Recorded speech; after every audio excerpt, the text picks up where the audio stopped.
video kali ini, kita akan membahas tentang konsep dasar basis data, kelemahan pemrosesan file tradisional, kelebihan pendekatan basis data, risiko yang menyertainya, dan database lifecycle. Apa itu basis data? Basis data atau database adalah kumpulan data yang disimpan secara sistematis dalam suatu sistem komputer agar dapat diakses, dikelola, dan diperbaharui dengan mudah. Karakteristik dari basis data yaitu terstruktur, terintegrasi, dapat diakses dengan mudah, konsisten, dan aman.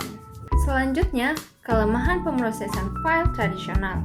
Pemrosesan file tradisional adalah sistem penyimpanan data tanpa basis data, di mana setiap aplikasi memiliki file sendiri. Kelemahan-kelemahan dari pemrosesan file tradisional ini yang pertama yaitu redundansi data.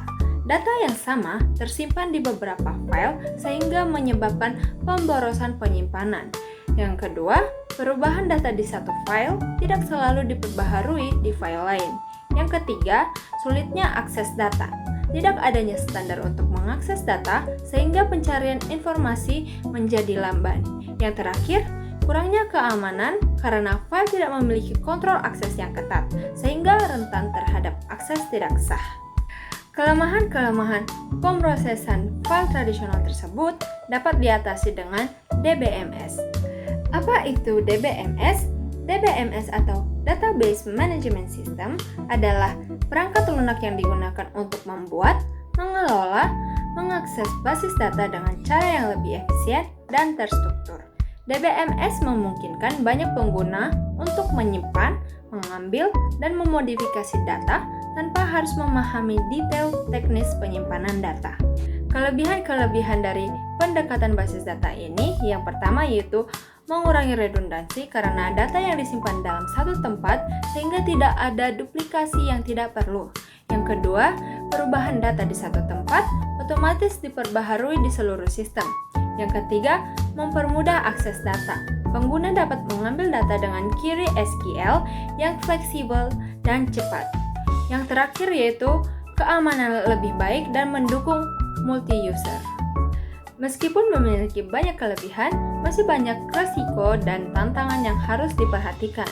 Yang pertama yaitu pengelolaan basis data yang memerlukan tenaga ahli, seperti database administrator, yang memahami struktur dan keamanan data. Yang kedua yaitu biaya dan kompleksitas instalasi serta manajemen. Implementasi basis data membutuhkan perangkat keras, perangkat lunak, serta biaya pelatihan yang cukup besar. Yang ketiga yaitu biaya konversi. Jika sebelumnya menggunakan sistem file tradisional, migrasi ke basis data memerlukan waktu dan biaya untuk mengkonversi data lama. Yang keempat, perlunya pencadangan dan pemulihan yang jelas.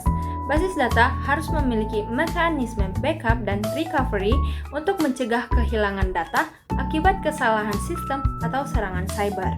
Yang kelima, organization conflict atau konflik organisasi. Implementasi basis data dapat mengubah alur kerja dalam organisasi yang bisa menimbulkan resistensi atau konflik antar departemen.